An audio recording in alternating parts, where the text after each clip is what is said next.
నా ప్రియమైన బిడ్డా, నీ హృదయం లోతుల్లో వినిపిస్తున్న ఆ మృదువైన స్వరం నేనే. నువ్వు అనుకున్నావు, నా జీవితంలో ఎందుకు ఇంత చీకటి? ఎందుకు మార్గం కనిపించడం లేదు? కానీ నేను ఈ రోజు నీతో చెబుతున్నాను. నా బిడ్డ, నీ జీవితంలో నేనే వెలుగు. ఆ వెలుగును నేను వెలిగిస్తాను. చీకటి ఎంత గాఢంగా ఉన్నా, ఒక చిన్న దీపం సరిపోతుంది దాన్ని పారద్రోలడానికి. అలాగే, నీ సమస్యలు ఎంత పెద్దవైనా, నా సన్నిధి ఒక్కటే చాలు వాటిని జయించడానికి. నీవు ఒంటరిగా అనిపించిన రోజులు ఉన్నాయి.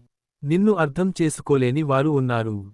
నీ కన్నీళ్లు ఎవరికీ కనిపించలేదనిపించింది. కాని నీ ప్రతి కన్నీటి చుక్కను నేను చూశాను. నీ ప్రతి నిశ్శబ్ద వేదన నాకు వినిపించింది.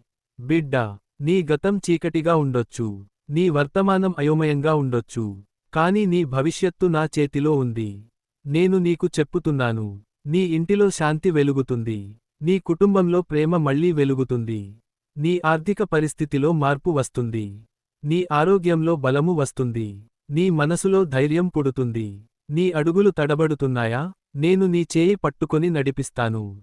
నీ హృదయం భయంతో నిండిందా? నా సమాధానం నీలో ప్రవహిస్తుంది. నీవు విరిగిపోయినట్టు అనిపిస్తున్నావా? నేను నిన్ను మళ్లీ నిర్మిస్తాను. బిడ్డా, గుర్తుంచుకో, చీకటి ఎప్పటికీ శాశ్వతం కాదు. వెలుగు వస్తుంది. ఆ వెలుగు నేనే. ఈ రోజు నుంచే నీ జీవితంలో ఒక కొత్త ఆరంభం. నిన్ను దిగజార్చిన మాటలు ఇక ప్రభావం చూపవు. నిన్ను తిరస్కరించిన వారు నీ సాక్ష్యాన్ని చూస్తారు.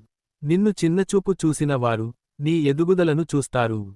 నన్ను నమ్ము. నీ భారం నాకు అప్పగించు. నీ భయాలను నా చేతుల్లో ఉంచు. నీ ఆశలను మళ్లీ వెలిగించు. నా బిడ్డా, నేను నీ ముందుకు నడుస్తాను. నీ వెనుక కాపాడుతాను. నీ పక్కన నిలుస్తాను. నీ లోపల వెలుగుతాను. నీ జీవితంలో చీకటి ముగుస్తోంది. నా వెలుగు ప్రారంభమవుతోంది. ఆశీర్వాదం, శాంతి, విజయము ఇవన్నీ నీకు సిద్ధంగా ఉన్నాయి. లేచి నిలబడు.